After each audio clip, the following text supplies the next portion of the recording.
Greetings in the love and light of the one infinite creator.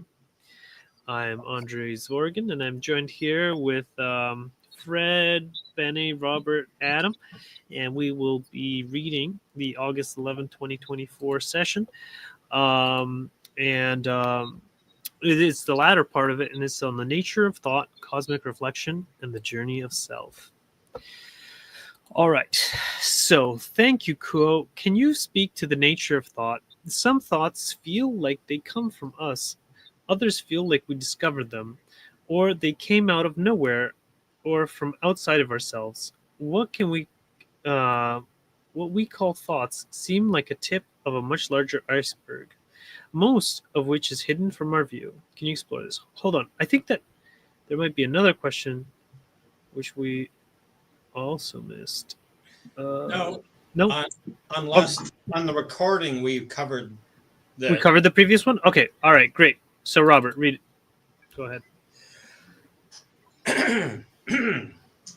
First of all, thank you for allowing Oh, me to read Quo for everyone here. This is awesome. I love Quo. Love the Confederation. yeah. Woo-hoo. Yeah, we need party sounds. Yeah. Quo, we are those of Quo, and we thank you for vibrating this query, my brother. For it is a fascinating one which we have no ability to exhaust, or as with most questions asked of us, do justice to. But perhaps we can provide you with some things to think about. We would take the seeker back in conception to the, as you may see it, cosmic beginnings of your and our universe. And from this vantage point, see that which cannot be seen. That is that fundamental, ineffable, unknowable mystery of beingness itself, of undifferentiated infinity, without boundary, without beginning or end, without birth or death, without shape or form, nothingness and everythingness.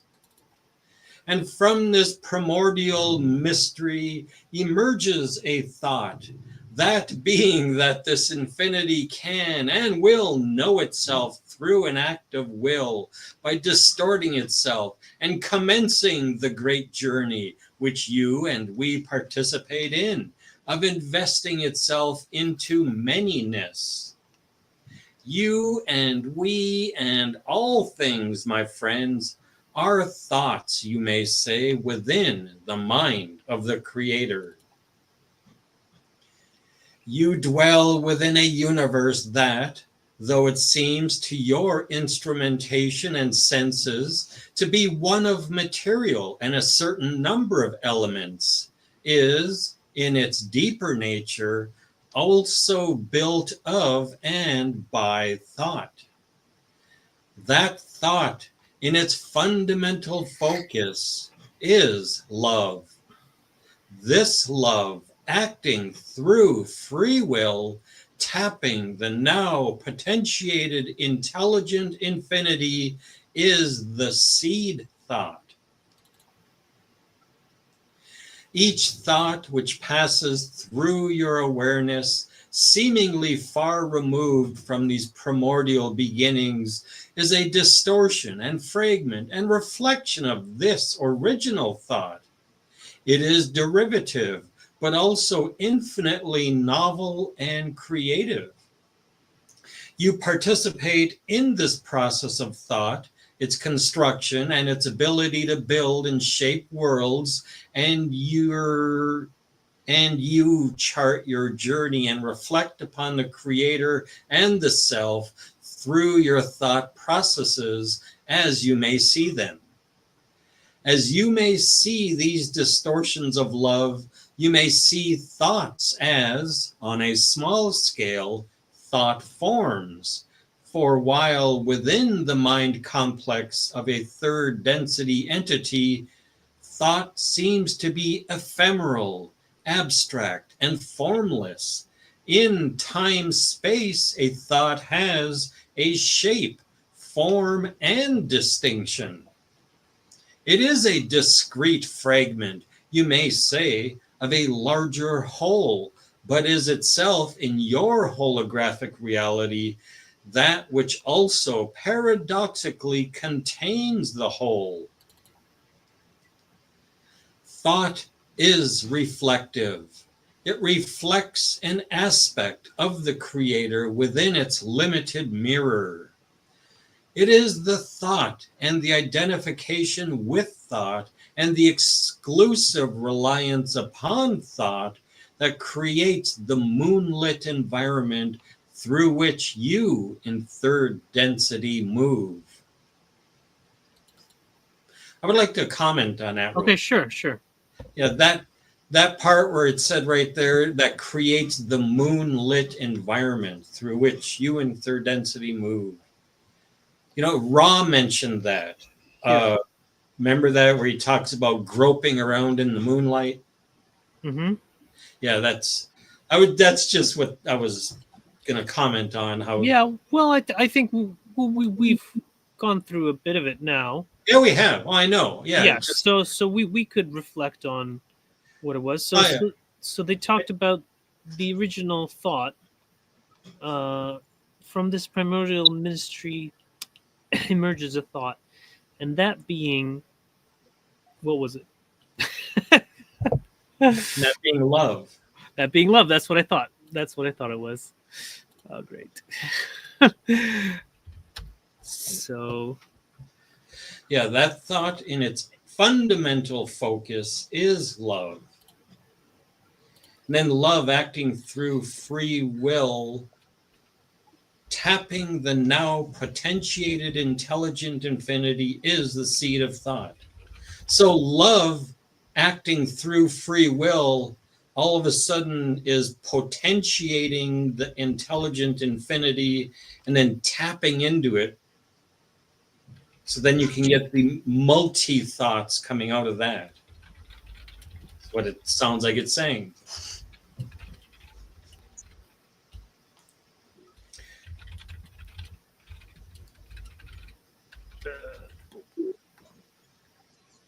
wait, did I do it? Yeah. Okay. All right. So anyone else have any comments on it, or should we keep reading for now? The nature of thought, the journey into infinity. Thoughts in the fabric of reality. All right. Okay, maybe we'll keep reading then. Yes, we shall. We shall. Okay. The logos that you are is self-luminous and lives and breathes in the beingness of the present moment and is inhabited through the disidentification with thought and the entrance and the abidingness in silence. Holy moly, that needs deconstruction in the future. Logos that Jeez. you are is self-luminous, so it's it lights from itself. Right. It lives and breathes in the beingness of the present moment. Okay. And is inhabited through the disidentification with thought and the entrance and abidingness in silence. So that means we should disidentify with thoughts to be more like the logos? Can you expand on this? I wouldn't ever use the word should. That there's no shoulding on us here anywhere. No, that's what is happening, but yeah. Okay. Okay. This concept speaks to the divine, radiant nature of our true self, often hidden beneath the noise of constant thinking and mental chatter. By entering the silence of the present moment and disidentifying from thoughts, we reconnect with this inner logos, this divine aspect that is luminous, always present and complete. So it's like not saying the thought is me, but just that I am observing this thought in my mind. And we would be doing a disservice to Creator, I believe, if we didn't think. If we attempted to meditate every second of our waking day, that would be like doing a disservice, because Creator wants us here to have these experiences and thoughts and catalyst and junk. But sometimes it is good to meditate to leave more room for spiritual growth. Well, of course. Yeah, you have to. Yeah, because The continuous doing of it would be what I'm saying is a disservice. well, I think that just like we shouldn't should people, we also shouldn't judge. Because I mean, there's those people meditating in the mountains, in like Tibet or whatever, or India, and they're just meditating all the time, and they're still doing a profound service for the earth, even though they're doing it in a different way than the rest of us. Everyone has their own path, and a lot of times, most of the time, overindulging in anything is usually not the best choice. Yeah. Mm-hmm. Ask Benny. So here, I haven't even overindulged today. I'm just chilling. Friggin'. I got a. Oh, okay. I'm basically waiting to hear from HR friggin' about whatever friggin', but I think I'll be okay. Friggin'. Oh, of course you will. Here, Fred, I did you think want? Oh, okay. I pulled the ADA on them, so friggin' whatever. So, I mean, they got to put autism factors, all that shit. Friggin'. Okay, But so, done this from May until they just brought this up now, and I won't in court everything. Friggin'. I really don't see what's gonna happen when somebody drugged me. So friggin' been drugged 3 times over the last 2 years. The last time was icing on the cake, but that was a bartender. He said, "Oh, you're not your father's son. You're some rape baby. All this shit, friggin'."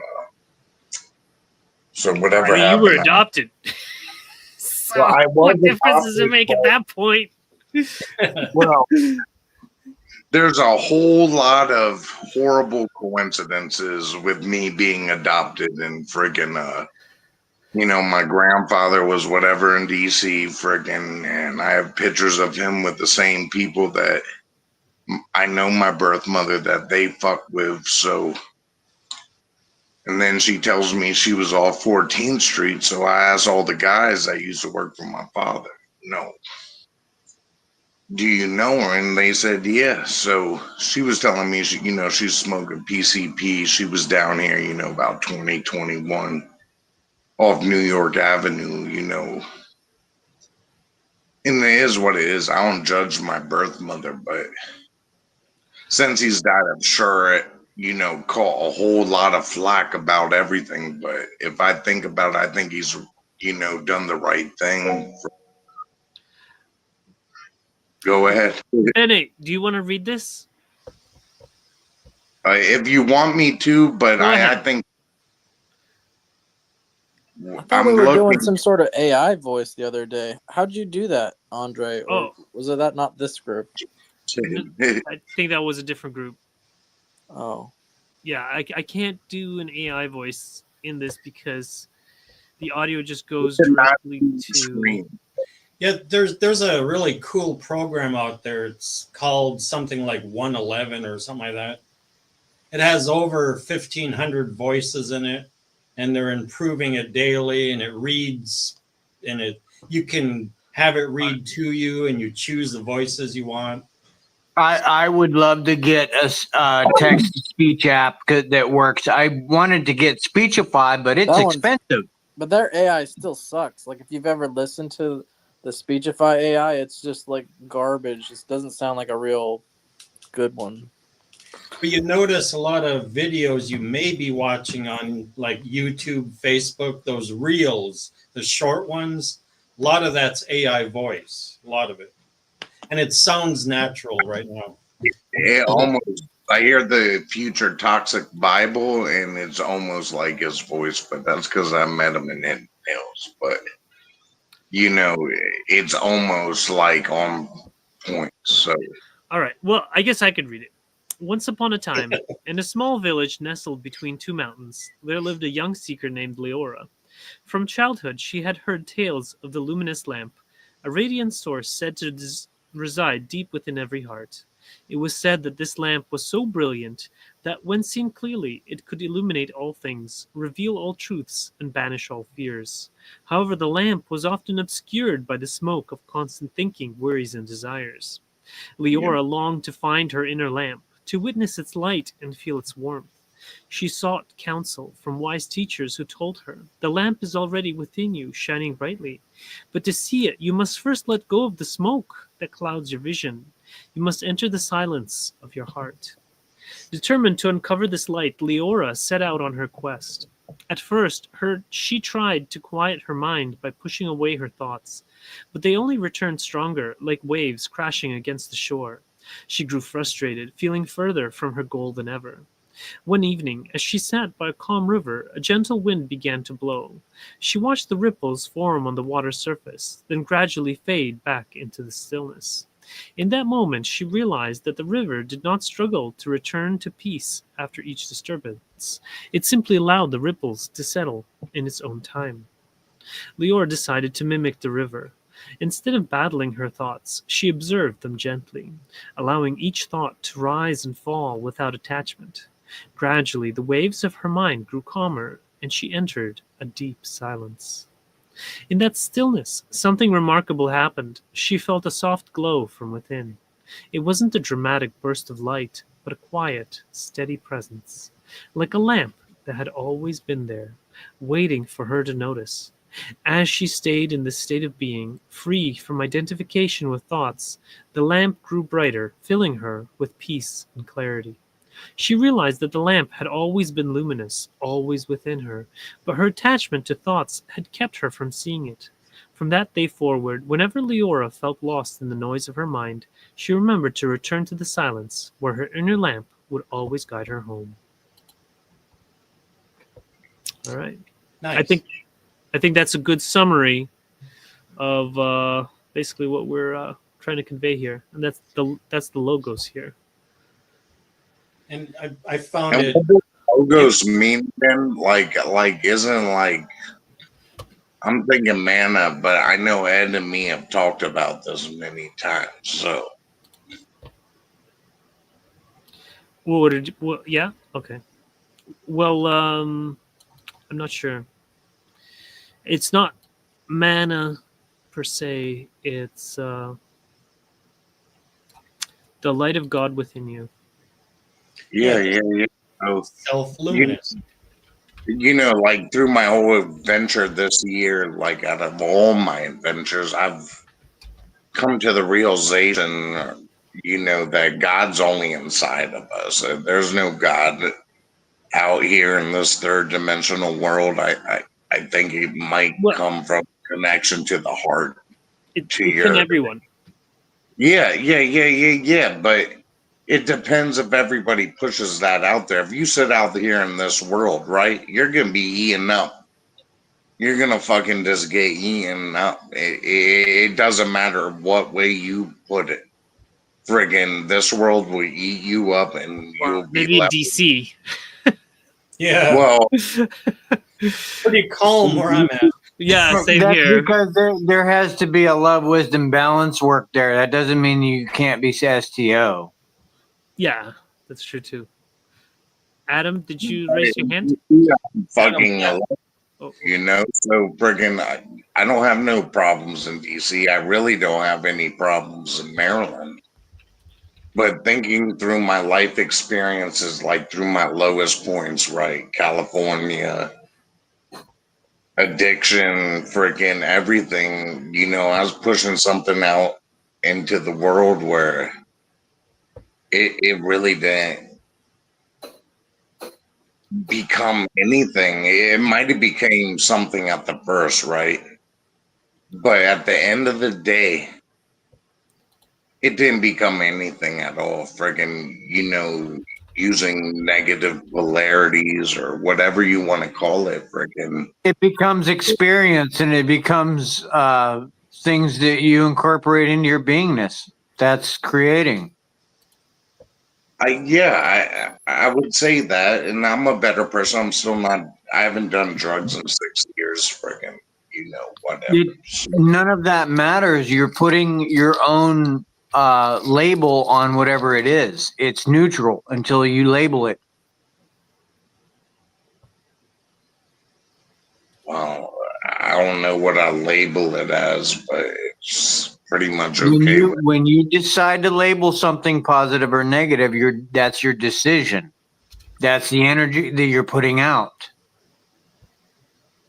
So you're pretty much just banging it out on wood, and that's the physical manifestation of your thought. It is one of those paradoxical things, because in my anger, I project things, and then bad shit happens. It comes right back at you just from my thoughts. Your mind, your thoughts are so powerful. You don't realize how powerful it is. Look at the people around you that complain about certain, whatever. They say they complain about a situation. They're always complaining about it, and that's the situation that they're giving back. They're creating it. Yes. So it is a paradoxically simple yet profoundly almost impossible concept to wrap your mind around. Welcome to the club. Mm-hmm. Blaming others is giving your power to them. I'm happy to be here with y'all, though I miss y'all very much. So I'll tell you all that. Great. In the club, we're all fam. All right, Robert, maybe we should read some more. Maybe. I'm ready now. Okay. But the self-aware... Wait, excuse me. Self-unaware. I know, that's... Take two. But the self-unaware, seemingly, of the logoic awareness within the self has identified almost exclusively with the thought, is both pained and elated by the nature of thought as it passes across the inner gaze. And such is the seeming continuity of the compulsive stream of thought that the self becomes utterly, hypnotically convinced of a separate self. The self, entranced by these thoughts, be they pleasant thoughts or difficult thoughts, repeats a central thought of I. It is what the one known as Ramana Maharishi describes as the I thought, which has said I so many countless times that the self is convinced that there is a freestanding I. It is an I of thought lost in a world of thought. This is not to say that thought is inimical to self-realization or should be rejected, ignored, or suppressed. It is only to say that to be identified with thought is to forget, and to seemingly become estranged with the true nature of self. I had to change something real quick here. That was very. Could you say that last full sentence again? Certainly. This is not to say that thought is inimical to self-realization or should be rejected, ignored, or suppressed. It is only to say that to be identified with thought is to forget and to seemingly become estranged from the true nature of self. Exactly. I think that's kind of what we were just talking about. Right. Except we didn't specify that as well as it's here. Mm-hmm. Oh, Quo words things beautifully sometimes like that. That's why I'm thankful to be able to read it, even just to project it out into this third density for others. It's beautiful. It's wonderful. Yes. And I do believe that. So, like, what you're basically saying, like, from my spiritual teachings from the South African or whatever you want to call it, right? So, you're basically saying thought has ego in it. So, you need to look into your heart, to your true self, and basically come out from that point where there's some type of consciousness. I think it's realization. I'm not sure of the word. I only have a fifth grade education, but and you basically project from that point. Is that what you're saying? Your thoughts, like, my understanding is it's that the issue is people identifying themselves with a thought or a thought sequence of I am this and not that. Whereas your true self is the logos. It is all that is. It is all creation. It is everyone around you and everything within you.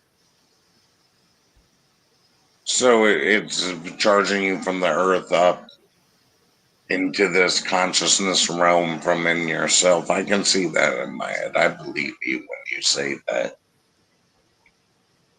Yeah, and meditation is helpful in bringing us back to that logoic presence, the silence.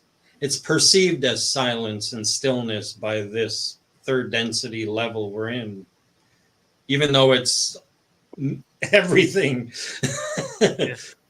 Yeah, like even if you're in Unity that consciousness.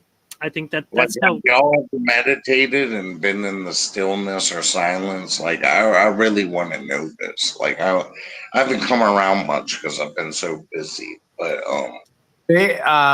I just heard somebody that I know, they did a 10-day Tibetan silent meditation. They went somewhere in Florida. It was someplace in Florida they went to when they visited their sister or whatever. And Vipassana, right? Huh? Vipassana retreat? I don't know. I don't remember what they said that It the was name of it probably was. Burmese. But Okay. they said as a 10-day silent Tibetan meditative retreat, and the only speaking was the I guess the head monks or whoever would be there like each day or whatever. But he said in his description was absolutely amazing to be in a giant room with 250 other men, not a single peep being uttered. You could hear someone having a wheezy breath in the room, just complete silence. It was just amazing. I don't even speak to people, so I mean, Yeah. So yeah, this is very common, especially around here in Ontario. I know lots of people that have been there. So yeah, this is the program, and it's a 10-day Vipassana meditation, and it's actually originated in Burma or Myanmar, but has since spread through Thailand and North America and things like that. And people like to do it. You sit around for 10 days, just like absolutely still, and then just listening to your body. And then it's a very quiet. He said that they went into nature in different places and stuff, and they had different like sound bath things that they did, but it was they were silent. Mm-hmm. Well, I guess everyone has their own spin on it. Mm-hmm. Yeah. The classic ones around here are usually silent the whole 10 days, and you're sitting in a room basically, and they're often in the winter. It's like a room with other people there too. People say it's very painful because you're sitting in one way. But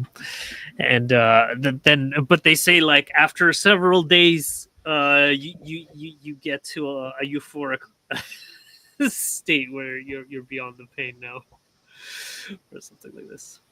You know, when you first say a 10-day meditation, it sounds like 10-day long meditation. Like you're meditating for 10 days straight. Oh yeah. Well, here you see it's see 4:30 a.m. to 6:30 a.m. morning meditation, 10:30 to 12:30 afternoon meditation, 2:30 to 4:30 afternoon, and so basically from 4:30 a.m. to 7:30 p.m. you're meditating, and then there's like a snack break, or like to stretch your legs Oh, yeah. in between. You must respect the physical vehicle. Yeah. Well, It's hopefully. completely separate from our mind, and then it goes down to our soul and our spirit. Like my soul, can go for days. My body, I've seen it been pushed to the point of maybe 5 days nonstop movement, and then I finally collapse and pass out. But it's just definitely all separate into that integrative point. I would think it's your heart. So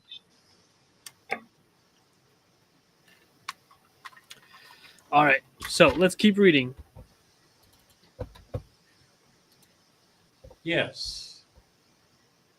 I seem to have lost where I'm at. Thought is go back to where we were. Yeah. Okay, can you see it on the screen? I can't, but I will see it with my Yeah. eyes closed. I meant for Robert. Yes. So there's an inaudible portion of the recording, and then it says thought is critical in your experience. That you, our friends, in examining your relationship with your thinking and how often it seems to have imprisoned you, and how difficult it may be for you to switch the frequency of your thought, may know what a complex relationship this is, and how impactful and significant are your thoughts. For they spring from and are clues to your beliefs and your misapprehensions. They arise out of these beliefs and have a reciprocal relationship with belief, with emotion, all things looping to keep the self in trance, in the illusion of a totally separate being. We encourage always the becoming aware and conscious of that which one thinks, for you create and recreate the self through the power of your thoughts. You create and recreate the world. That which you experience now upon your planet is a manifestation of collective and individual thought. The lack of awareness and the inability to disidentify from thoughts have created runaway conditions of warfare, of suffering, of degradation of your world, and you are caught in repeating patterns of trauma-informed thoughts, unhealed by love.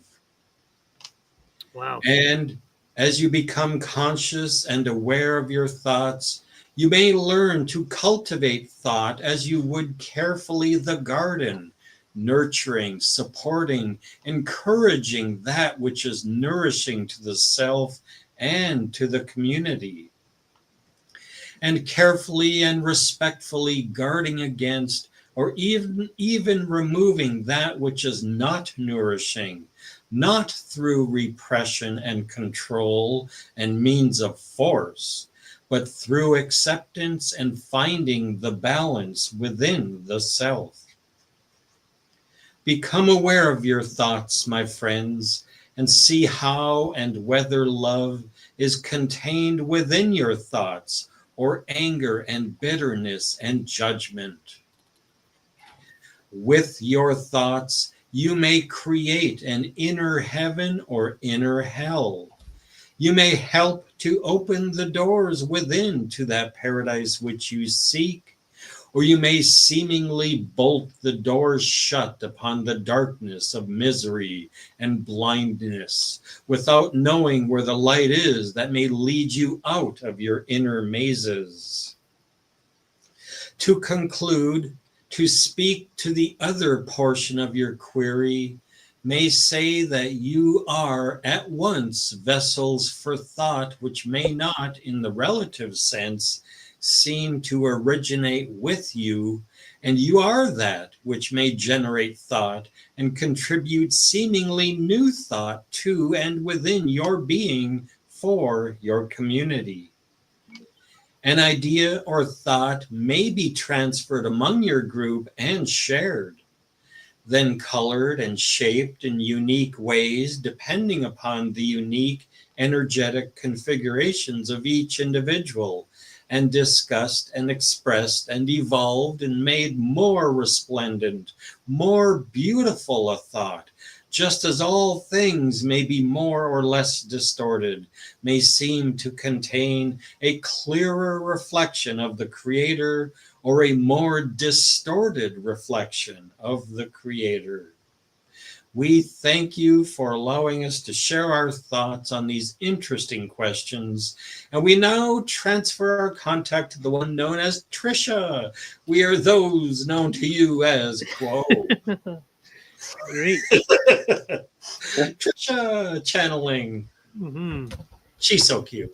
Who, Trisha? Yeah. Mm-hmm. Yeah. Oh, So that's cool. I like this part where it was talking about the hear this. I think we could get a good parable on this. I like where it said about talked about nurturing the good thoughts. Yeah, huh? Like a garden. It's my understanding that the process for it's basically the process for creation. When we have our thought processes, we have a belief which creates the emotion, which creates the thought, which leads to the action. Does that sound about right?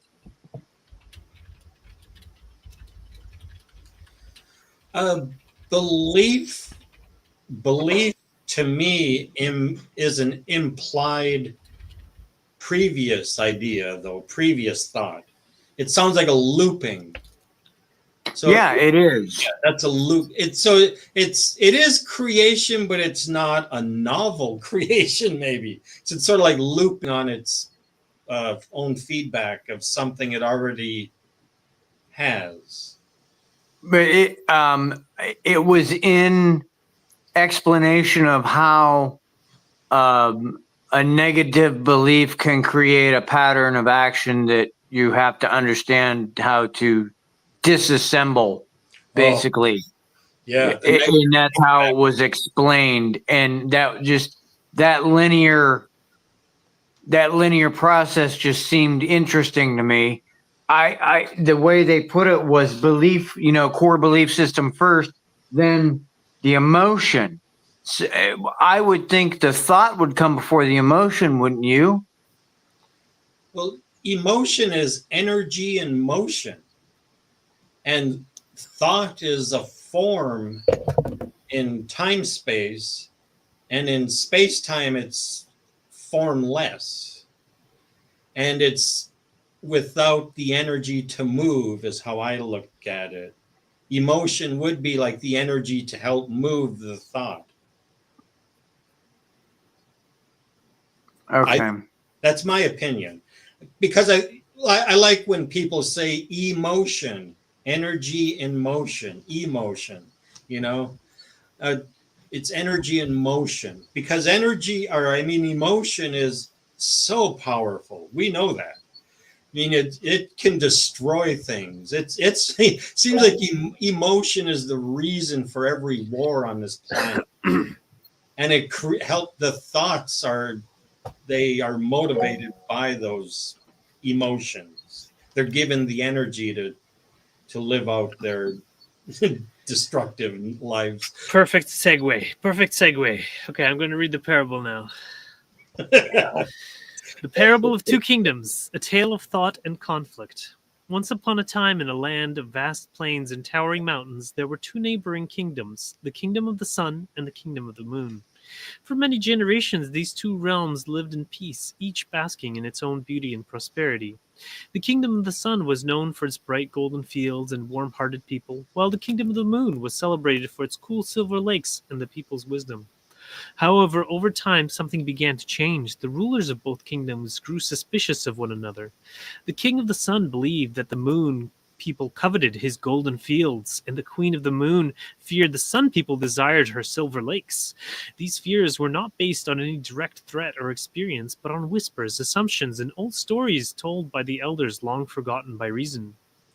In the quiet of their minds, these rulers allowed their thoughts to take root, thoughts of mistrust, fear, and even anger.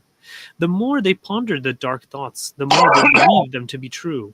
We must act before they attack us, thought the king of the sun. We must strike first to protect what is ours, decided the queen of the moon.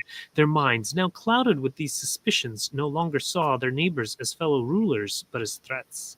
Soon enough, these thoughts of fear and aggression spread like wildfire throughout both kingdoms. The citizens, once peaceful, began to mirror the anxieties of their leaders. Soldiers were trained, weapons were forged, and both kingdoms prepared for battle. Though neither side had been attacked, each believed they had no choice but to fight, to protect themselves from an imagined danger. The day of the great battle arrived. Both armies stood facing each other across the wide plains that divided the two realms. The air was thick with tension, the ground trembling beneath the weight of countless soldiers. But just as the trumpets of war were about to sound, something unexpected happened. A young girl dressed in rags walked between the two armies. Her steps were small, her face calm. She carried with her a simple lantern, its light flickering softly in the morning breeze. The soldiers, startled by her sudden appearance, paused, unsure of what to do. She spoke, her voice steady but quiet. "Why do you fight?" The commanders of both armies stepped forward, confused by the question. "We fight to protect ourselves," they both declared. The girl shook her head. "But who has harmed you? What have you lost?" Neither commander could answer. They had no actual attack, no real offense. The conflict had been born from their thoughts, from the seed of suspicion planted in their minds. "You are not fighting for protection," the girl said softly. "You are fighting the shadows of your own thoughts."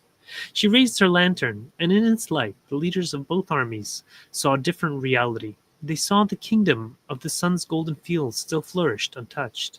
The kingdom of the moon's silver lakes were just as serene, unspoiled by any foreign hand. There had been no invasion, no attack, no threat, only fear that had grown into an imagined war. The girl continued, "Your thoughts have created this battle. You allowed the fear to guide your actions instead of trust and reason. You have created enemies where there were none." Slowly, the soldiers lowered their weapons. The leaders of both kingdoms, humbled by the truth, realized their conflict had been born entirely from the power of their unexamined thoughts. They had nurtured the wrong seeds, those of fear, anger, and suspicion, and nearly destroyed the peace that had been their reality for generations. Beautiful. Mhm.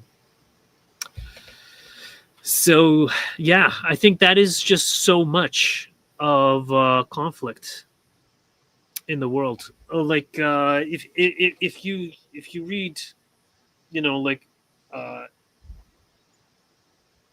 like why Israel is like, oh, they're going to attack us, so we're going to attack them first. Or, I mean, that's um, what's happening all over the place. They're like, they were going to do it, so we're going to have to do it first. And like that. That's actually Putin's motto. Is if a fight is inevitable, you have to strike first. You know, and things like this. And so it's basically the fear of the thought, and it ends up bringing about that which they fear. So if they had gone through, I mean, this has a happy ending, but if they had gone through with the war, they would have destroyed their fields and destroyed their lakes. And imagine if, like during the days of the Cold War, when nuclear weapons were pointing at each other across the ocean. Imagine if that would have actually happened just because of fear. mean, that's how powerful that emotion could have become.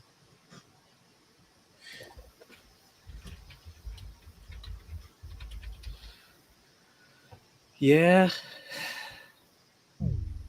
So, someone disappeared. Benny. Okay. Adam. Okay. Here we go. Oh, that's a nice image. Do you see that? Oh yeah. Mm-hmm. All right. That's a good one. I'll keep that one. So, did we want to read some more then? But there was only Or 2 there's not minutes much? worth of reading left. So. Oh, okay. Well, here. I like this parable business. They actually have a little bit more to the parable to explain how it dovetails with Kuo's understanding. Yeah. Maybe that will be useful to do. Okay. So you could actually create a whole series of law of one oriented parables. Have that, I'm writing a book. well, good. Have you seen it? Well, yeah, have that. Yeah, I know that. But I Mhm. mean, that's more than just a short parable. Oh yeah, yeah. You're doing whole stories. I'm talking like when Yeshua was teaching in parables. It's Oh yeah, yeah. short stories. You could do an entire YouTube children's story hour. Yes, that's sort of where I was going. Exactly. It's very difficult to do content for children on YouTube. If you guys want to take that up, you can, but I'm not going to bother. It's like there's a lot of hurdles you have to jump through. It's not my calling. Yeah, not my calling either. I make devotionals for my kids. I post them up on Twitter. That's good enough for me. So here, unpacking the parable. The parable of the two kingdoms illustrates how wars of aggression, conflict, and division often begin not with external threats, but internal thoughts that go unexamined and unchecked. The kingdoms of the sun and moon were never actually in danger. Their fear and mistrust were self-created, born from thoughts that grew into destructive beliefs. Kuo teaches, you create and recreate the self through the power of your thoughts. You create and recreate the world. In the parable, the rulers allowed thoughts of suspicion and fear to dominate their minds. These thoughts then shape their actions, leading their people towards unnecessary conflict.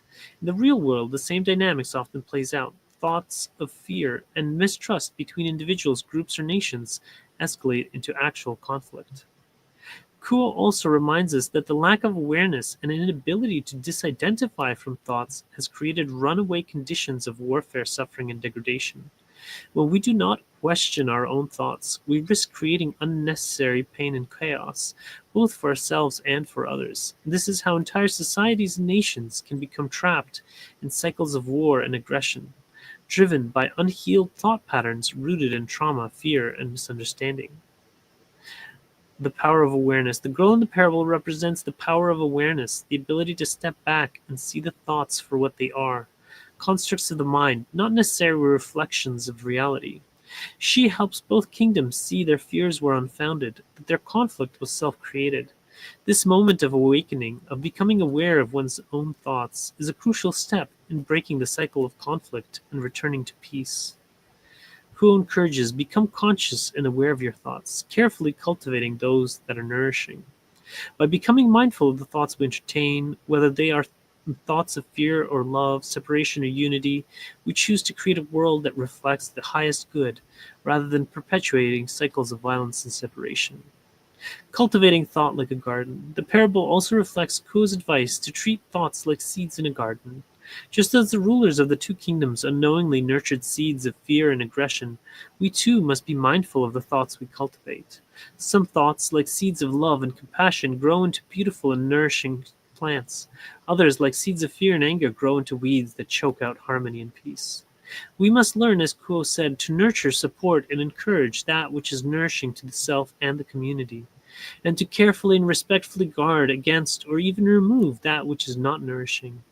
This doesn't mean forcefully repressing negative thoughts, but becoming aware of them and gently releasing them before they take root and spread, as Izara does in her garden.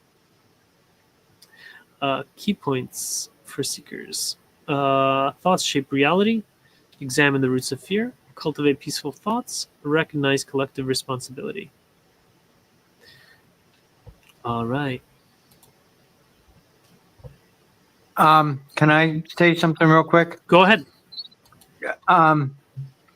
When you were talking about the power of awareness, okay, I'm imagining also that being like self-awareness, as in awareness of other selves around you and your impact on them with your actions and everything, and being responsible.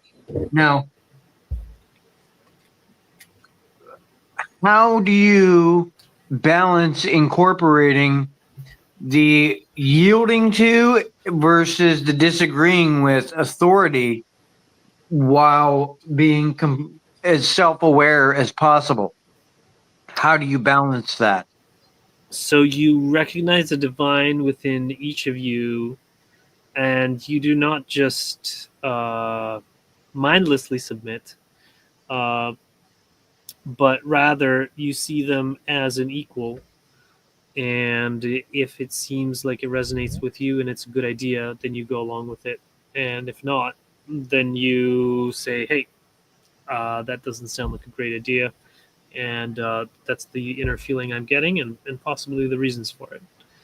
So the service to others' way is a flat hierarchy. There is no one is above anyone else. No one can tell anyone what to do.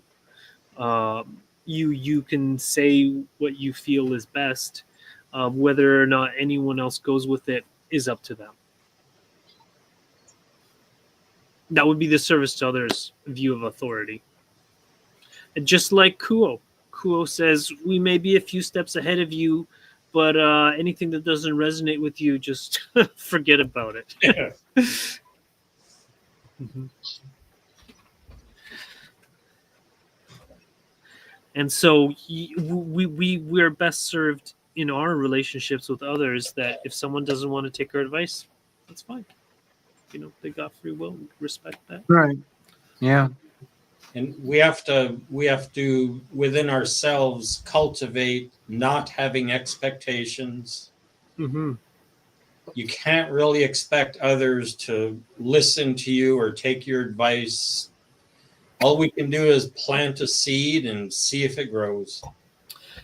Yeah, or we can do the cool practice. The common cool practice is to say, for instance, you are having an excited thought about someone actually following through with what you're saying.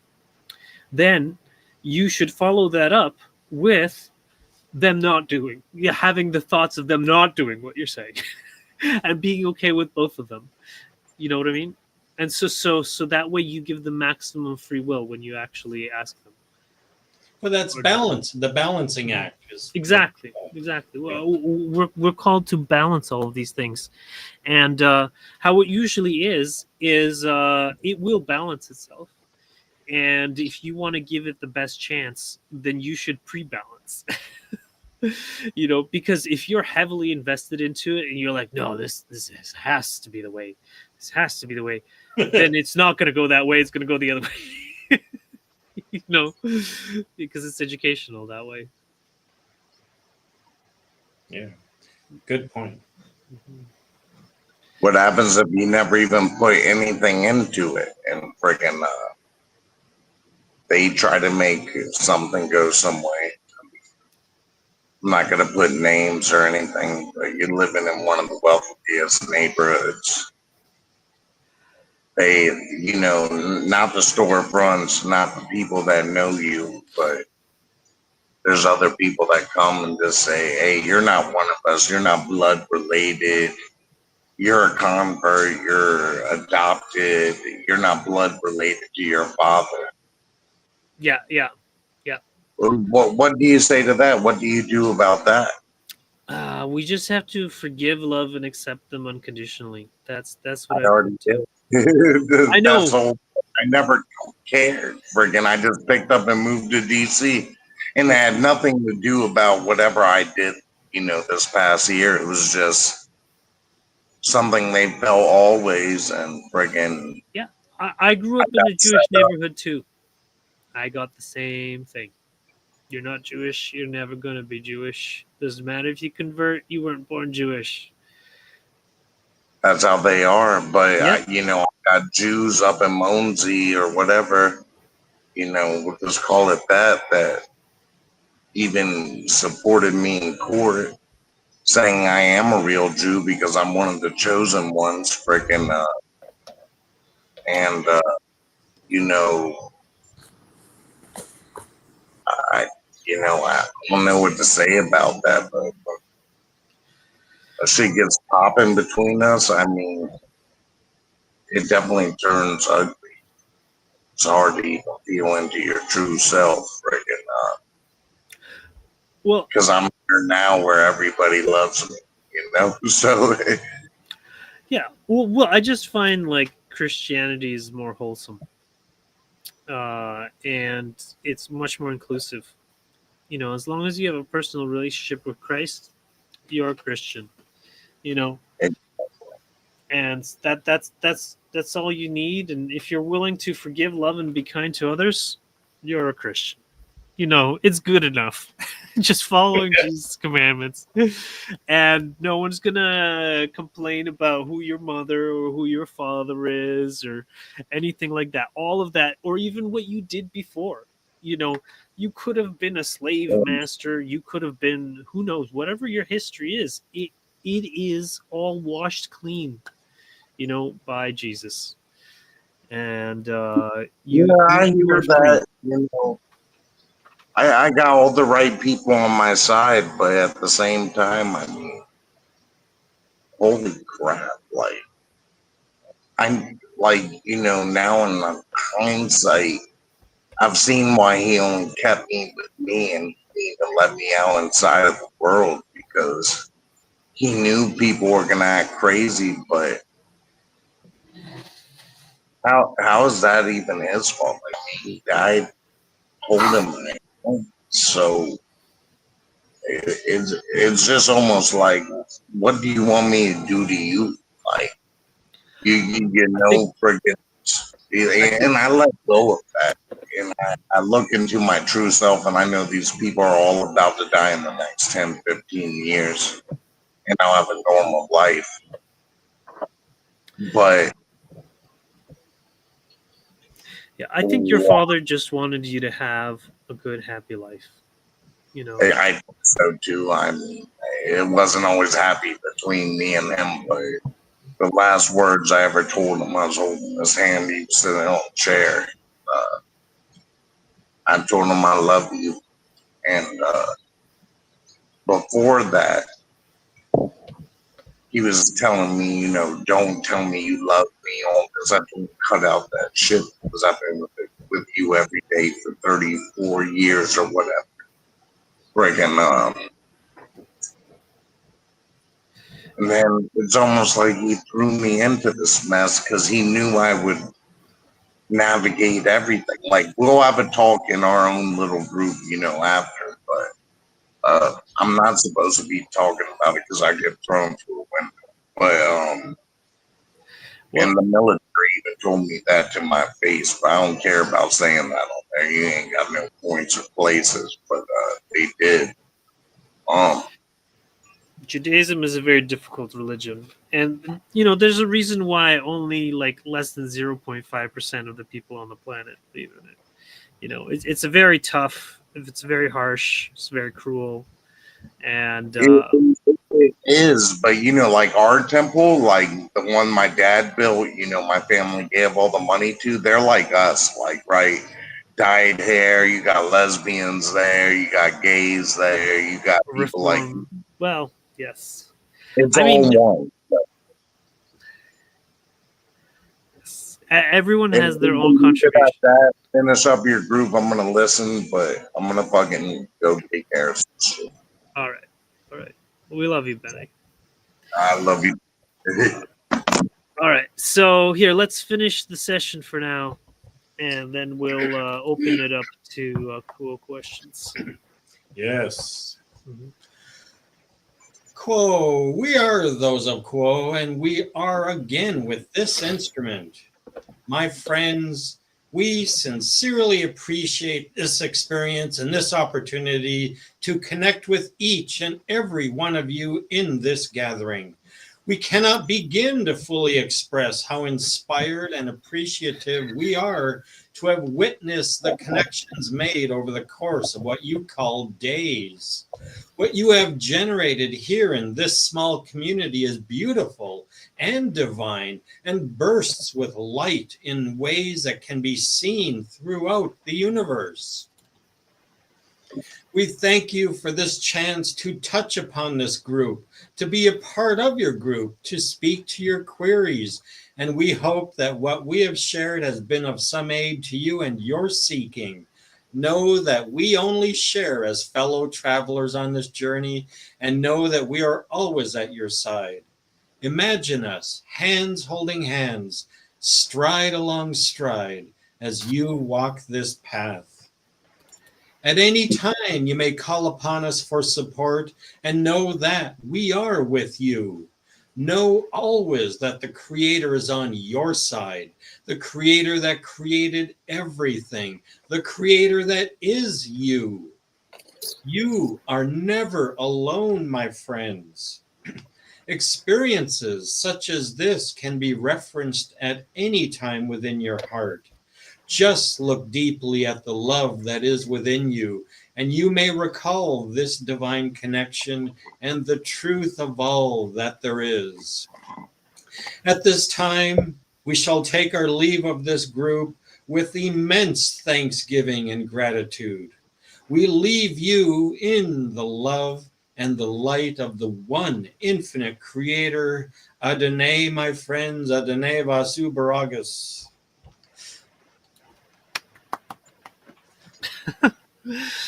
All right. Well, that was a pleasant outro as always. Now, did we have any questions or anything we would like to explore next? I'm gonna see if they have any more sessions. There isn't. Okay, August 11th is the last. Does it ever make anyone feel weird to actually let it sink into your mind that we are not ever alone? I mean, people that don't have dogs. Well, I mean, I guess I'm pretty familiar with it because I've got the constant, spiritual companions, and that's been since I, had my enlightenment experience when I was 19. So. But I mean, the thought that even the times that you are locked in your bathroom by yourself, you're in the shower stall in the corner, you are still not alone. Right. Yeah. Well, I never feel alone. Well, I now feeling alone, isn't that being lonely? I don't know, but I mean, it's just that I have constant spiritual presence. So I don't know, Adam. How about you? What do you think? I just think I chose a life where I was the only being in the whole universe, so it does feel pretty fucking lonely. But I made an illusion for myself, and I'm gonna enjoy what I can. But some parts of the illusion are I'm alone still, and I remember that there is only one, and that kind of really is like. I know we're probably never going to end this because this is pretty trippy. So I don't know what to think. Wow. You just that's what you do. You wing it. Friggin' go with your true self. Friggin' live life. It's never failed me. I've never seen myself lose, but it sure does get bad. So. Because I don't know why, but a lot of times, most of the times, I honestly have this. I don't. Maybe it's not a passion because it's not something I want to do. It's just a desire to be the hell away from people. I don't want to be near people. I love being. I love being. You people are you're scattered all over the damn place. I can't. So I can do this. I would love to have to sup with my friends in groups like this, but you can't. So I find myself completely and absolutely get the fuck away from me, just with everybody. Yeah. And it's like, okay, uh, I feel like that's kind of feels service to self, but at the same time, that's not a reality. That's a utopian mindset because everybody has to work, everybody has to do, go interact. That's catalyst. I get it. And yeah, I notice I do have an effect on people around me. I have people directly ask me questions and say things to me about things. So it's just, does anybody else have that? Just get away from me, Andre. Yeah. If I didn't have family keeping me here and stuff, like, honestly, I feel like I would be so much happier just being like really far out and like, just where it's like one person per 10 kilometers squared or something like that, like just like my Finnish heritage. It's very, very low population density. It's much higher population density than I am biologically comfortable with here in the city. But at the same time, like you were saying, I recognize that I am, benefiting the people around me, just by my presence, just by like walking around and saying love and light and let's all be kind to one another and forgiveness and compassion and all those kinds of things. Um, it is of service, and like like even like sleeping outside, and if someone's having a debate, with someone, just telling them to forgive and love and be kind to one another. It's probably, I mean, I'm sure it does have a profound effect on it, um, and the environment and the people that live here. Undoubtedly. And at You're- least you handled that situation. I would have handled it much differently than that. Yeah, I don't know. I don't know how you want to handle it, but for me, that's the most natural way of handling it. Yeah, it's one of those things you never know till you're in the middle of it. And do I have my gun on me or not? You guys don't do that up there, do you? Yeah, no, we don't. I don't even know where they are. Basically, it's at night. I'm laying in my hammock, and I hear some people like going off on each other, and then I just like start singing about the love of God and being kind to one another and forgiveness and compassion, and they're like, "What's going on?" They're like, "Let's Well, go inside." Well, no, it's interesting because, like, I was talking to Ed one time about this, and he was saying, "Oh, it's so cool, whatever. You guys get to go and get a gun or whatever." He's never, even had a gun or whatever. And I explained that, when you're in specific situations, it gives you a different level of confidence to make sure that you're able to not only protect yourself, but, do the right thing. So it gives you a little bit more brass to do what you got to do. And in situations like where people are having a huge argument, you can actually approach a situation and it throws people off because it makes you calm. Because unless you can completely take my head off by punching me, like Chuck Norris or something, that's a pretty hard bet against, something like that. And they don't know. You don't walk around with it sticking out and hanging out. That's not what you do. But it does. It gives you a certain level of understanding that we are on equal ground, period. And it's that great, they call it the great, what is it? Equalizer. Smith and Wesson, the great equalizer. Yeah. So it's the idea that 93-year-old grandma can be a widow, live by herself, and she's got her 38 Smith and Wesson in the nightstand, and she is equal to any armed bandit that comes and breaks into her home. Does That not is matter. pretty impressive. You are equal. Mhm. So it's good and it's bad. Yeah. It's different, very different here. It's different other places too. My great grandmother had a 22 caliber pistol kept under her pillow all the time, Mhm. And it was so old and poorly manufactured that it probably had a 50-50 chance of backfiring on her if she ever used it. 22 rim fire, it might not fire anyway. Yeah.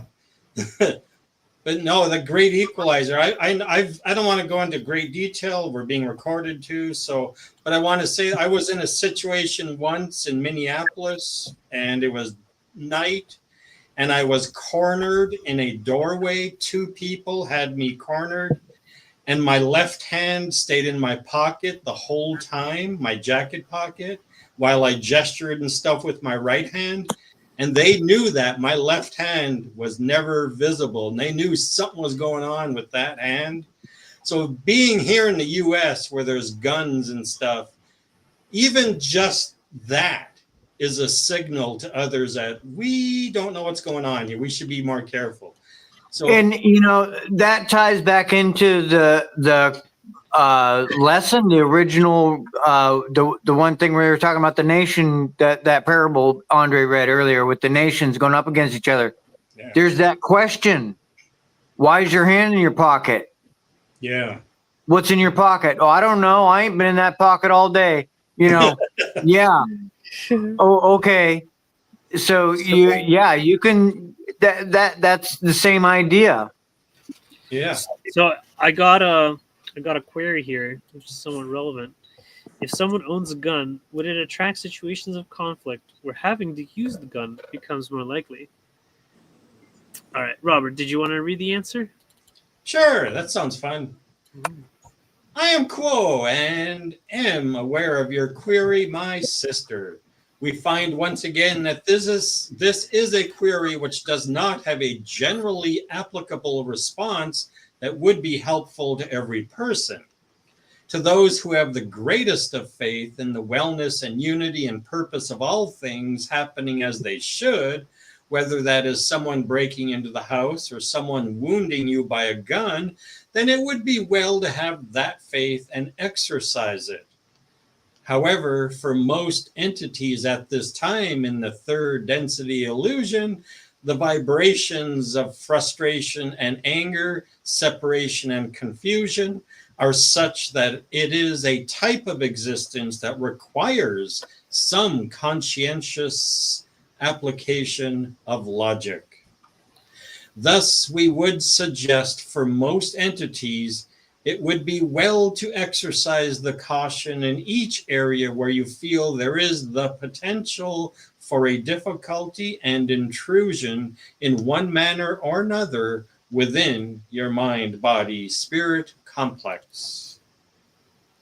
Thus, we feel that it is a choice that each seeker of truth needs to make for itself. It is not a choice which can be made for you or given to you. The power of the choice is yours, or as are the results of the choice. Well, I don't know. What did that mean to you guys? Seemed like a non-answer. Yeah, it sounded like a non-answer to me too. I do not want to be responsible for that shit show you're pulling me into. Oh yeah, Exactly. basically. We're not taking on your karma. Yeah. You guys have to decide for yourselves. Yeah. Use common sense. Yeah. Well, because a gun is, like we said, the equalizer, it is the greatest life taker, that a person can hold. I mean, your one hand, without even touching someone, can destroy a life. I mean, I've always thought for decades that the last honorable weapon ever used by humans was the sword. At least made you go up and have contact to some degree with another person. But I think that's probably why a lot of hunters, after they've hunted for so long, they just end up going to bow hunting only, because it's much more sportsmanlike to hunt with a longbow or a bow than it is to use a gun. They get bored with it. It's so not sportsmanlike. But they're putting laser sights and stuff on the bows, and the bows are costing $10,000. It's bizarre. Yeah, I honestly, I think after the research I've done, I think crossbows are probably the most logical. at least for hunting. Adam? If I don't want to, I want to go back to the topic we were talking about before the session about abortion. You were talking about somewhere Right. in the material it talks Mhm. about Right. the way you were explaining it, and I thought that was a very interesting perspective. Oh, If we could find that or something. hold on. It's saying 10,000 results. That's not right. 18 For results. abortion? No, it was for the letter A. Oh. Okay. Because Okay. there's Well, what? I have a lot to say about that, dealing with that on a whole different perspective from a certain type of woman that's lived her life the whole way. I mean, yeah, bullied her about it, shit like that. But, I mean, at the end of the day, she always hoped that her baby went to heaven. Friggin', I think that's the person's choice. And I mean, I think when you're in that zone, when you're a woman that none of us can explain, they have different choices they need to make, coming through that birth of life or whatever, from what I understand, the soul actually enters when the baby takes a first breath. So, you know, I've seen a lot of pain from that, and I 2006.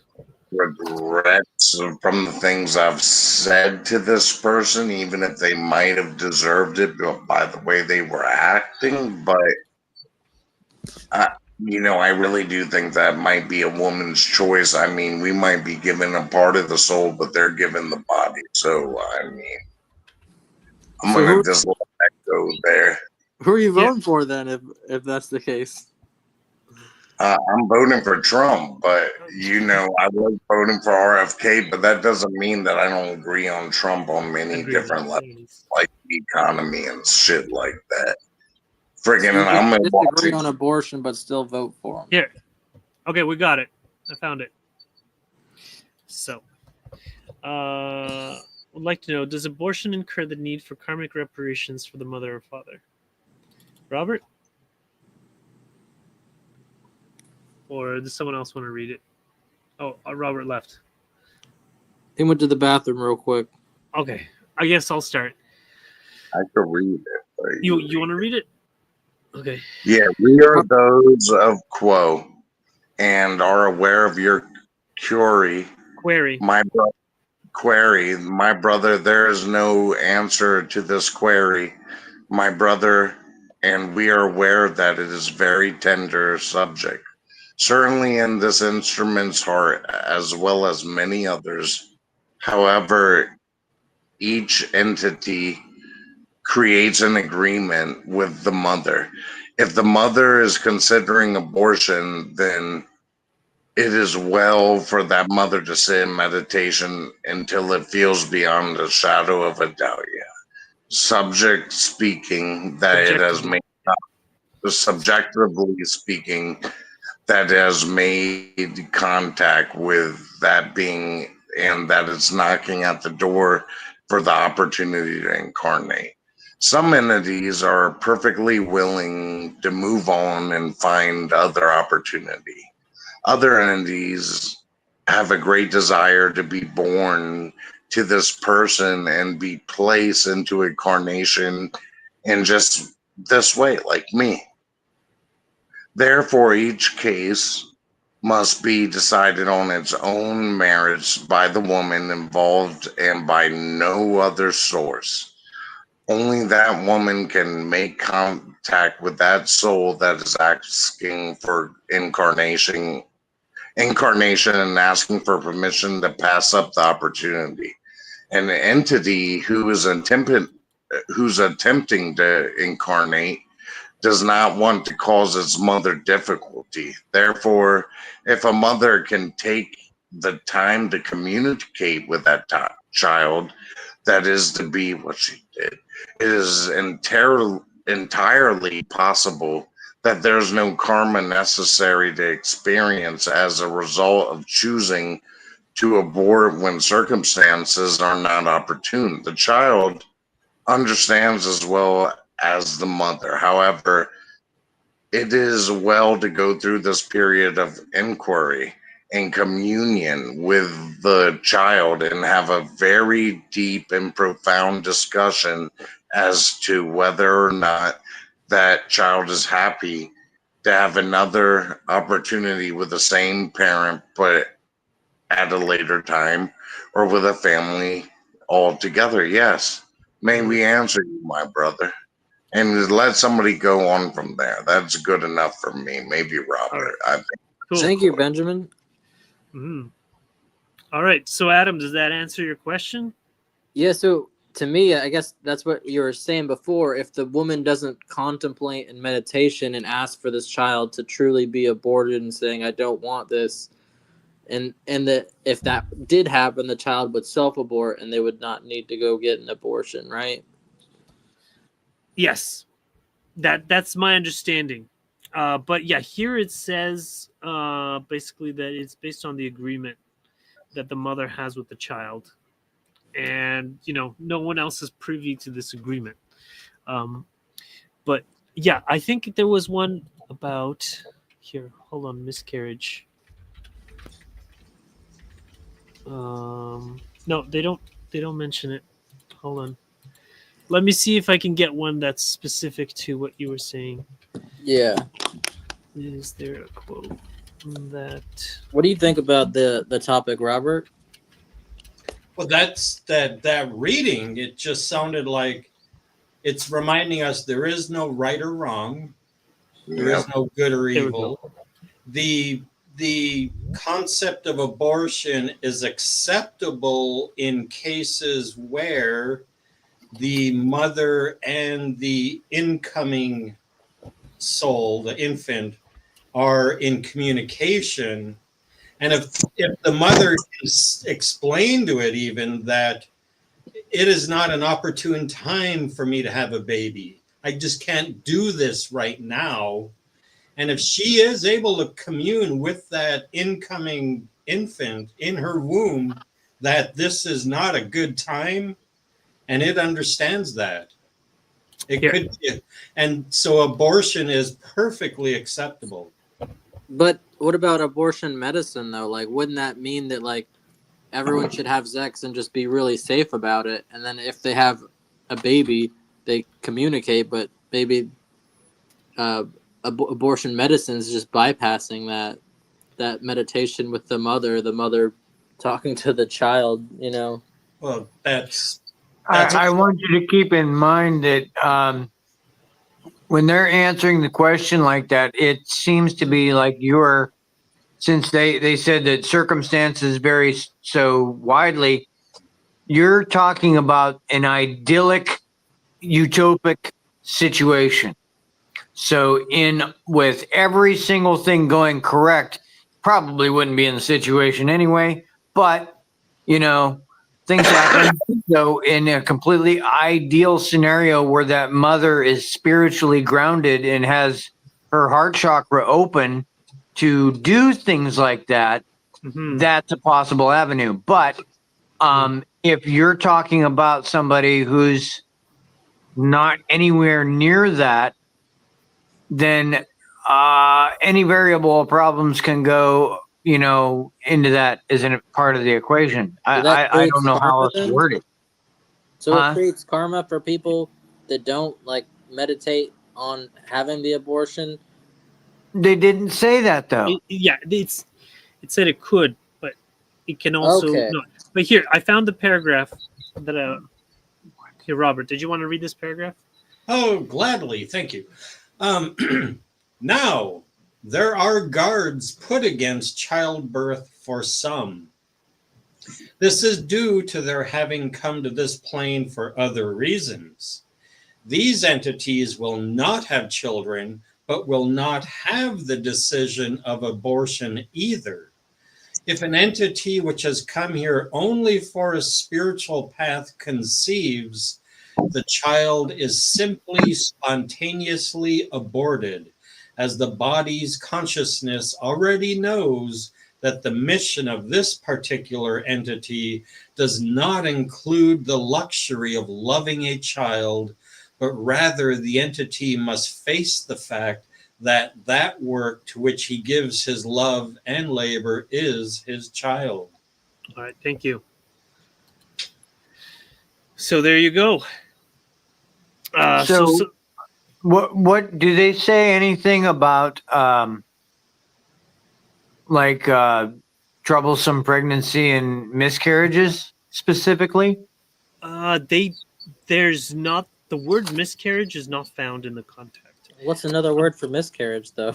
Abortion, right? So spontaneous abortion. That's close. If you want, we could read the whole answer. I think it has more to do with it. It is pretty lengthy though. Very, very lengthy. Okay, It's a lot. Yeah, it's a big topic. Yeah, let's read just near it, because okay. It's also published. Okay. Here, you see my friend. Okay. Okay, let's try over here. Let's try over here, Robert. You see, my friends, it is possible to live one's own life, not in relation to another's life, but in essence and in depth. The living of the life is a responsibility that must be seen to be completely one's own. Only in this way can each entity experience itself as a living, imperishable, metaphysical being. You do realize, we are sure, that no souls are lost in the abortion. It is merely that there is a carelessness and lack of appreciation for the sanctity and beauty of life itself in one thoughtless enough to engender such a child and then remove it. Many are those who skate upon the pond of life, as we have said before, and never ever find the magical kingdom beneath that thin crust in water consciousness. Even though we say there is no moral or ethical problem about abortion, we do recommend that an entity who is pregnant go through a careful process of listening within to the intuitions and feelings of the heart. This deeper mind, this intuitive mind, is a medium through which may be transmitted answers to such thorny questions as, do I keep this baby? It is at that level that the unborn child that has agreed to stay with you communicates with you at all times, before birth and after birth. The surface communication being important, but the very deep communication always being there. So you do no one harm by aborting the body of an unborn one, but yourself, in that you did not value a relationship which, had you faith, you would perhaps have felt was acceptable under whatever circumstances there needed to be to allow a soul which had chosen you to be given the opportunity to experience you. Okay. Wow. Yeah. So, okay. Did that add some more perspective, Adam? It did. I'm going to have to read this. This is really good. Okay. July 9, 1989. And was that Carla? Let me see who's channeling. Probably was Carla. Yep, it was Carla. Very good. I love it. I love knowing the channeler, and it's more fun when you know it's Carla. Oh. Well, here's another paragraph we can read. That's also about the topic. Come or not? Come. I feel that there is some disappointment because we have neither said that it was good or bad to abort a child, except, of course, in terms of the consciousness of the self. If there is anything that you can take away from this particular evening, it is that you are part of all that there is. And the more consciously that you relate to everything and everyone, the more honest, straightforward, open, and clear you are, regardless of catalyst, the more you may become an interest for the Creator's light to shine in a very dim world.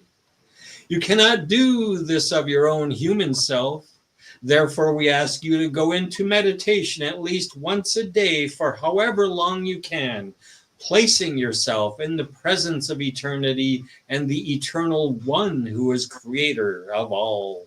Okay, thank you. Thank you. All right, I think that's the whole perspective of abortion of the from the Confederation contact. That's the whole enchilada. That's the whole enchilada. That's right. So yeah, it's because they never say anything is good or bad, and yeah, having that communication is what's key. And it's before I leave, as my father died, there's been many communications, but none of that mattered to my connection that I had with them. As horrible it will get here in the next few months between me and them, we'll just leave it at that because I don't give a fuck. And that's my dad, so it's just gonna be what it is. But my phone's about to die. Please send me those 3 or 4 for Jamie. I think that bring her great healing. And in the unity and love and light, I'm here fucking by invitation only. So fucking I love you guys. Thank you, Benny. Yeah, and you can we have a YouTube. I can give you the YouTube and you can share with her. Okay. Don't share my open fucking shit. Fucking I'll talk to you in the group. Freaking maybe you can pull it up. Maybe I mean the live stream. I'll link it to you so that you can share it with her. I don't think he wants her to hear that. Oh, okay. All right then. Okay. Well, we'll share just the nice paragraphs of whatever the nice paragraphs. Okay. Yeah. Okay, I thought it was interesting that some people choose to come here to not be able to have kids as well. It seemed like it was talking about the male's perspective to a degree, where like my dad, he incarnated and he just wasn't able to have kids since birth. So I thought that was kind of wild.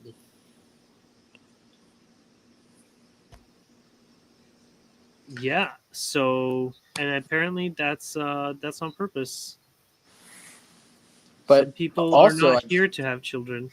From this earlier, they were talking to like people. Children could be an idea. Like you could be pregnant with a business plan, and that is your child. You could be so passionate about a church that this organizing of the religious group is your child. We're all pregnant with possibility. Mm-hmm.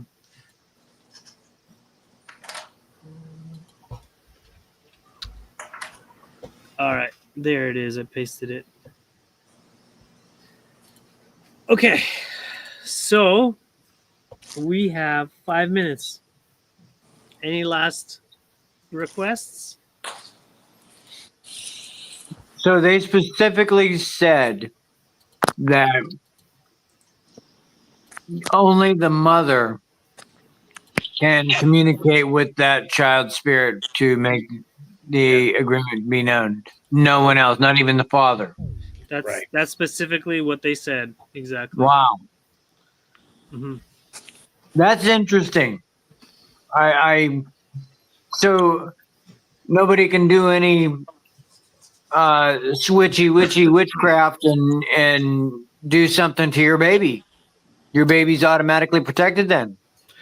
Well, I think that they were doing this in the context of the relationship of whether or not to incarnate or abort. And I know that personally, when my wife was pregnant with our children, I could communicate with them telepathically.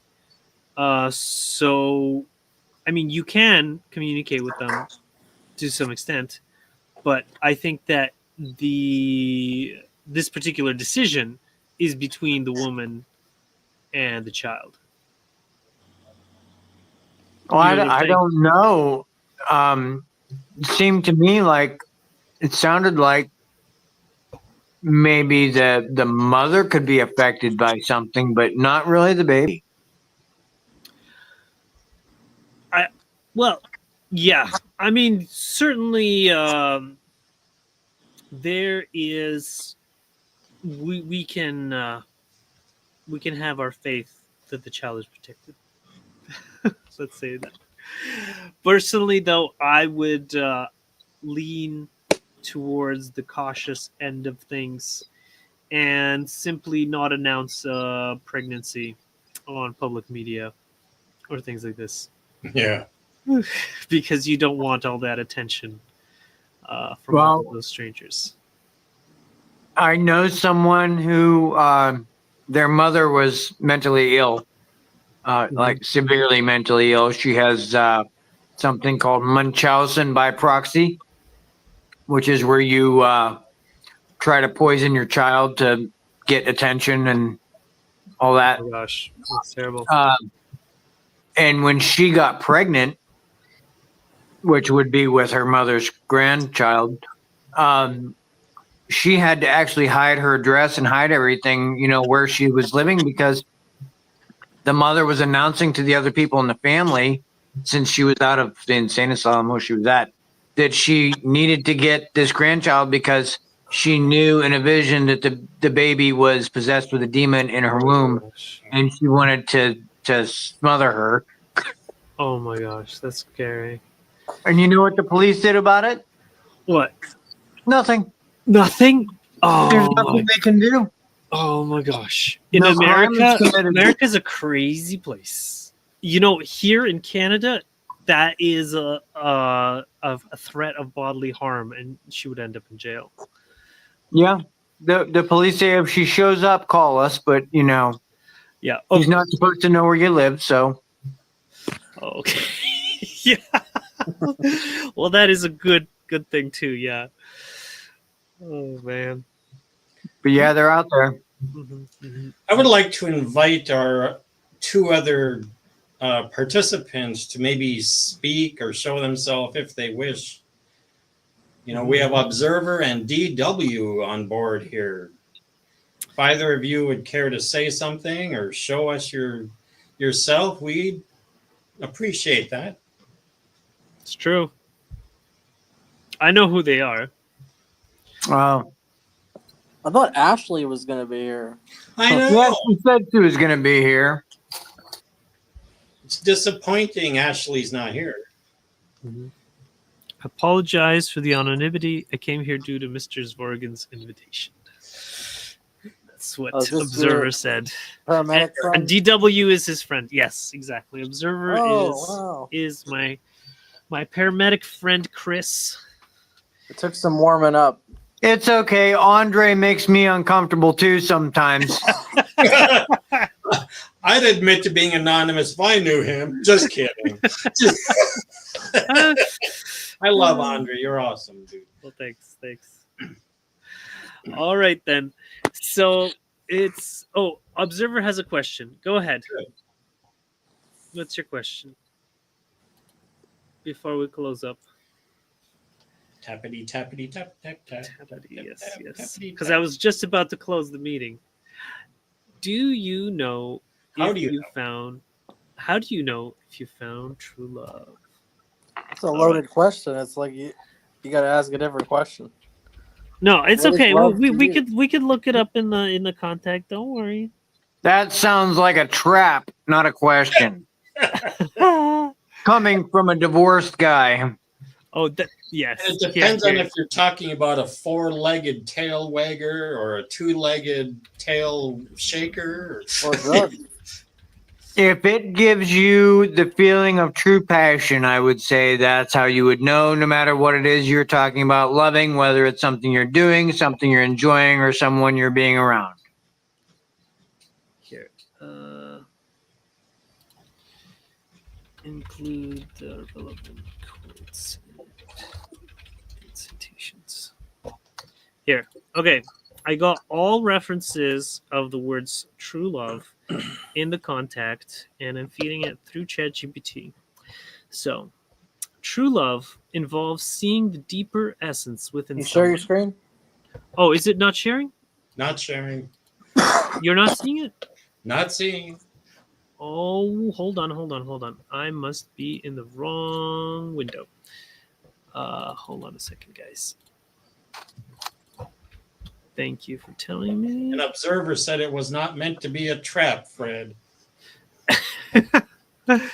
All right. True love involves. Can you guys see it now? Yes. True Yep. love involves seeing the deeper essence within someone. This is described in the 1977 quote. You begin to view your brothers and your sisters with something that does approach true love, for you will see, behind whatever manifestations may occur, that whole and perfect being that dwells perhaps very far beneath, perhaps very obviously beneath, the mental, the spiritual, the emotional, and the physical clothing. The essence over beauty. True love goes beyond physical beauty or superficial attraction. It endures because it is based on essence rather than appearance. That which is true love is not of beauty but of essence, and in so many ways you begin to cherish the essence of each other. You are co-creator. You are unique, and there is not another like you, and you will not be comfortable because you will not find a twin. You will not find one that agrees with all. You will not You were not placed by your own wisdom in this density to be bored. Fair enough. Unconditional love. True love is recognizing the creator within another being. True love occurs between entities when one looks into the eyes of the entity and sees not only the familiar self, but the creator. This is a deep, deep feeling, a deep recognition. True love as service. Loving selflessly is a key aspect of true love, as described in this quote. For that other self which is being served is unable to become aware of the nature or the purity of the service. May we say that this is no way it attenuates or annuls that service of the true love freely giving. Unity with the divine. Self love, in the context of seeing oneself as a divine creation, is essential for understanding true love. Caring for oneself through the true love of oneself as a divine creation helps one to know oneself even better in a true sense. This also makes it much easier than to accept the self. In summary, true love is a deep spiritual connection that goes beyond superficial traits. It involves recognizing the divine essence in another, serving without expectation, and understanding the importance of self love as a reflection of the Creator. All right. So I hope that helps. I wanted to add a few things. Because in the Michael Newton and the other in between life stuff that I've read, basically there's this thing called the soulmate, someone who you have pre-incarnatively chosen to be your partner in life. Um, yeah. Observer says that's quite a multilateral definition. So, in terms of soulmate, now it used to be that these things went pretty well. And before 1950 or so, people would generally stick with the person that they had selected incarnatively. But then we got like super liberal divorce laws, um, and now a large number of people are actually divorcing their soulmates. Um, and they do their in between life regression, and it's like, oh, what? I already met my soulmate. I already married my soulmate. I already lived with my soulmate, and then I divorced my soulmate. And so it happens. It happens, unfortunately, because of the structure of our society. But I think that also it is good to add that everyone has the divine within them, and that ultimately, whoever you are in a relationship with, you can experience that spiritual growth And the important thing is actually how long you guys stay together and rub off on each other, and how much you irritate each other and get on each other's nerves. Because the more you do it, the more refining is happening, and so it's the more intense it's getting, the more real it is, and the more spiritual opportunities for spiritual growth there are. But you need to be able to effectively process the catalyst in a service to others way with forgiveness, love, and kindness. Otherwise, it can end up being resentment and anger, and it doesn't help anybody. But it's hurtful. Okay, Adam, go ahead. The Michael Newton, they also explain some different reasons why you might meet your soulmate and you only stay with them for a portion of your life. Like that person's soul may have chosen to die in early life but experience you for some of it, or that person's soul knew that if you found your soulmate that you guys would just have sex all the time and never actually do anything and improve your lives and go anywhere. Which I thought disagree was kind of completely odd. with that. Oh no, there's lots of catalysts. But I go back to that There's lots of unconditional catalysts. It love doesn't matter bit. who it is. You always get lots of catalysts. This thing where we're just There can be ripping- lots of sex and still lots of catalysts, and yeah. For sure. And they often go hand in hand. If there's a lot of catalyst, there's often a lot of sex. So if you are looking for true love, the person that you'll find it in is a person that's not going to judge you. Like they're going to be unconditionally like okay with anything you say or do or act. Like that is the person that I would say you that's should the draw honeymoon. to. That's honeymoon phase. In the honeymoon phase, the first 1.5 to 3 years, everyone is like that. But I would be very open about it. Like this is how it should be. Like no judgments for anything, the entire marriage. And if they do come up, we just talk about them. Mm-hmm. So, yeah. I mean that is very honorable, and certainly I do my best to do that. But I know that my spouse doesn't. we have different approach on this matter. But I would hopefully find one that's like completely knows about the law of one and like that's their life too. But that might be like a really hard pickings. Well, you know what? I would suggest that whatever you decide, you write down what you want to experience in your life partner, and you will experience it. Like that's how I got to the spouse that I have now, and so it's everything is my fault. And any kind of She said. inadequacies, it's my fault. It has nothing to do with her. I haven't been treating her well enough, or I haven't been teaching her well enough, or whatever it is. But it's So my fault. it was my fault that my ex cheated on me then. Yes, that's correct. Because she felt unloved, and she wanted to get that love from someone else. That sounds like bullshit. Well, that this if you look at the psychology of why women cheat, and That's called shifting blame, it might be gaslighting. but if we accept ourselves as the one infinite creator, then we have to accept full and total responsibility with no exceptions. Oh, I'm not saying it's unacceptable. I'm just saying, it's No exceptions. that's a pretty torrid lesson. Yes, it is. I agree. And you know what? I've had my fair share of very difficult lessons, and they're an ongoing process, almost daily. My relationship with my spouse is my most difficult relationship of all my relationships. Simplest? Most difficult. Oh. Well, but you think about it, your relationship with your parents, that's pre-incarnative in that perspective. But in 3D, you have no choice. Once your parents are there, that's it. Those are your parents. Your siblings, same way. Your neighbors, same way. Kind of, sort of, most cases, your coworkers for the better part of it. And the people that are 100% your complete total free will choice is your close friends and your partner.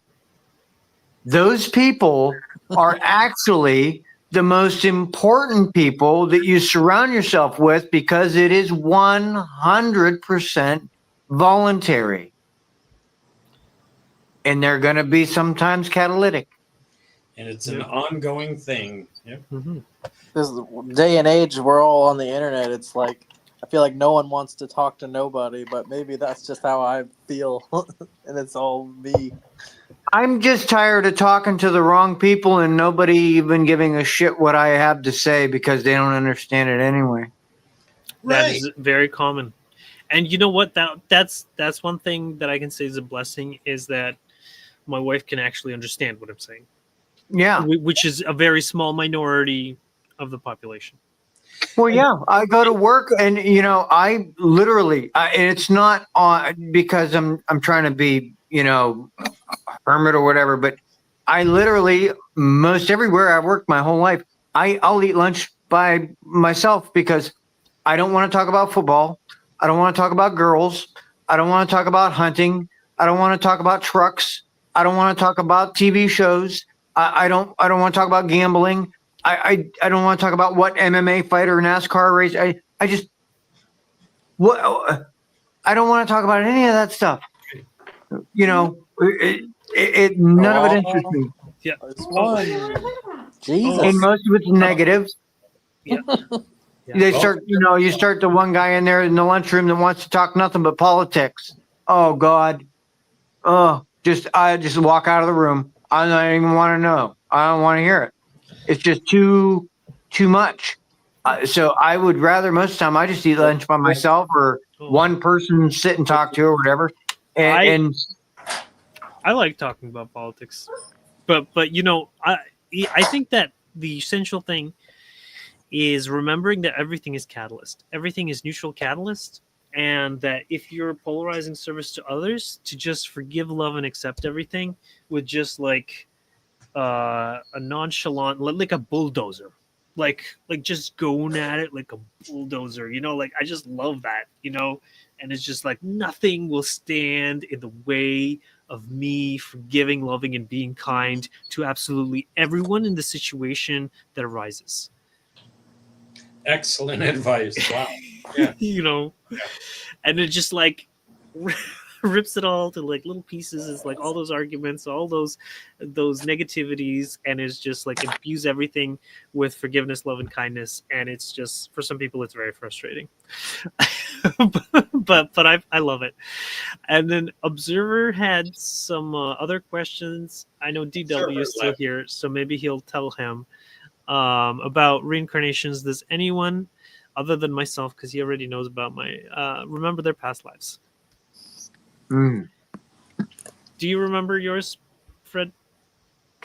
Well, I was not aware that was what I was being shown in certain plant medicine experiences I had, but through someone that I talked to, they explained to me that it was little snippets of previous incarnative experiences in this timeline. Basically, is what how I explain it.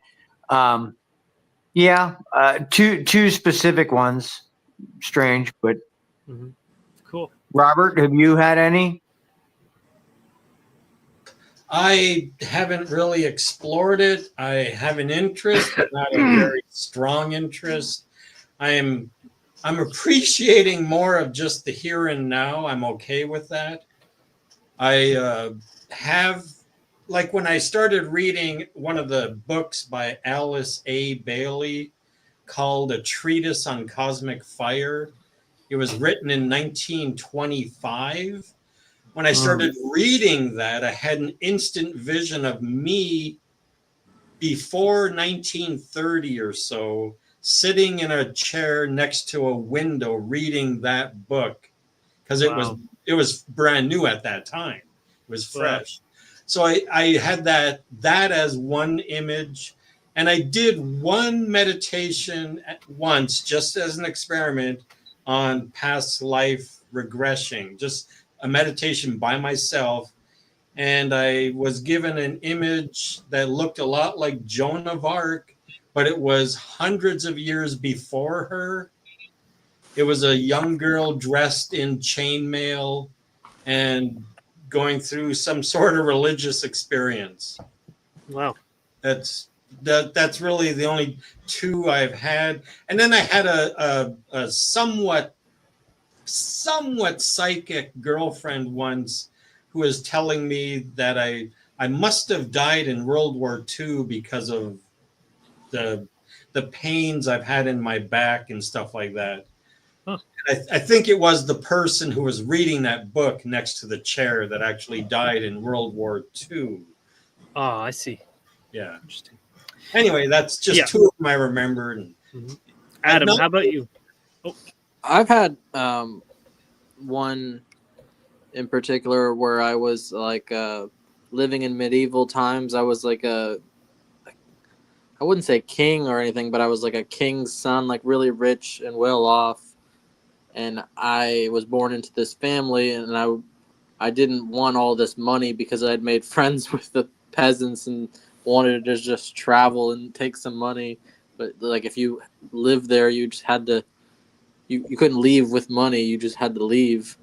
And I just ended up leaving because I was like, money is nothing in this world. Like, this is so boring of a life. And I just went off and traveled. And my mom was really disappointed in me. And then I came into this life, and I had one of these same patterns where I didn't really care about money and thought it didn't mean anything, and just wanted to go do my own thing. I didn't like help the family in a sense again. Like I just left and did my own thing. And I feel like I have a new view on money now that like, yes, this is this pattern that's happened. I've come into lives and not made any money, not made anything of myself or to help the world. Like, yes, you need money and money can be good and positive. I just have to learn how to build a healthy relationship with it. Good realization. Interesting. Yeah, and then I guess for DW's benefit, I will also mention Ed, who's he used to be a Nazi. He died in a firestorm, and I think that's everybody.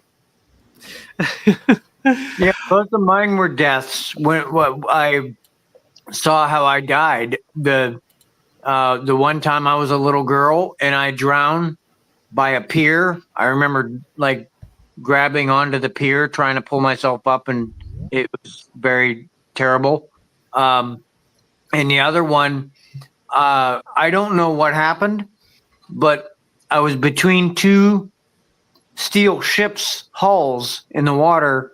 So either a bomb went off or a torpedo went off or one of the ships blew up or something, and all of a sudden I'm looking at all of my own parts and pieces in the water scattered everywhere, and I saw my jaw float by me smiling as my spirit up the cluster of debris. Was that World War II or They were steel ships. I don't know. steel? They must have been. Must have been. World War One, World War Two. Yeah, well, it was definitely recent war, a 20th century war. Yeah. 20th century war. But I had no indication, was it American, British, Japanese, German? I have no idea. Mm. There was debris everywhere, but it was very animated, very weird, very strange visualization. Fair enough. I mean, yes, seeing yourself blown up is not the most normal experience. Yeah. So Probably didn't know you were going to say that sentence today. yeah. So observer. So we've talked to about some about the reincarnation business, and you can find out from DW or from the live stream. You can check it out on my YouTube channel, which is just my name, and I trust you know how to spell that by now. Okay. And I do want to say that whenever you're looking into that, don't fall into the trap of thinking that you're having to, or being forced to, or having to force to be reconciled with some sort of karma from some past life.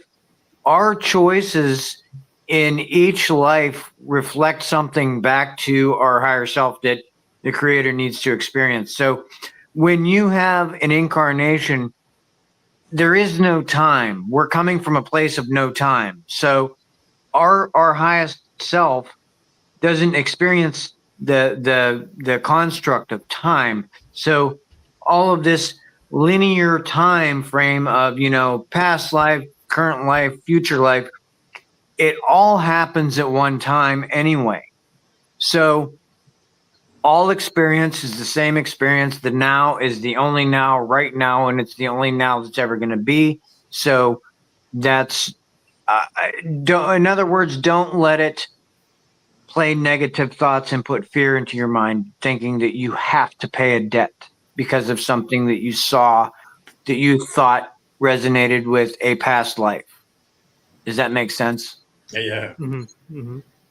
Yeah. Because I know that happens. People get a glimpse to a past life and go, "Oh, I was Genghis Khan's little bitch, and I captured children so he could decapitate them and drink their blood."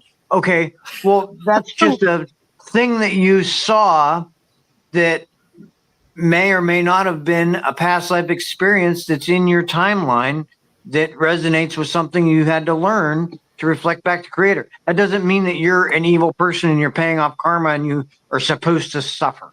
Yeah, I agree, because it's important to remember that karma is basically born of resentment. So if you resent yourself, then yeah, you're gonna have karma. You're gonna have repercussions. You might have an autoimmune disorder. You might hurt yourself in other ways, self-sabotage. The important thing is to learn to forgive and love and be kind to yourself so that you can forgive and love and be kind to others. So regardless of all the stuff that may have happened in the past. And I find the past life stuff to be useful in terms of like, before I knew them, I had various like tics or things that I was upset about, and I didn't understand why I was upset about them. But it started to make sense to me after I learned my past lives. It's like, oh well, I understand now why I'm upset with that group, because they killed me multiple times. It's like, oh well, there you go. Well, it can be a very useful tool, but you have to make sure that you are looking at it from a much larger system perspective. Mm-hmm. So, Yes. Very good. All right, everyone. Thank you, everyone, for your participation. And so we will now be ending the stream. So, as we found you, we leave you in the love and in the light of the one infinite creator. Go forth, therefore, rejoicing in the power and in the peace of the one infinite creator, the one within you, my brothers. Adonai. Los Sobranos.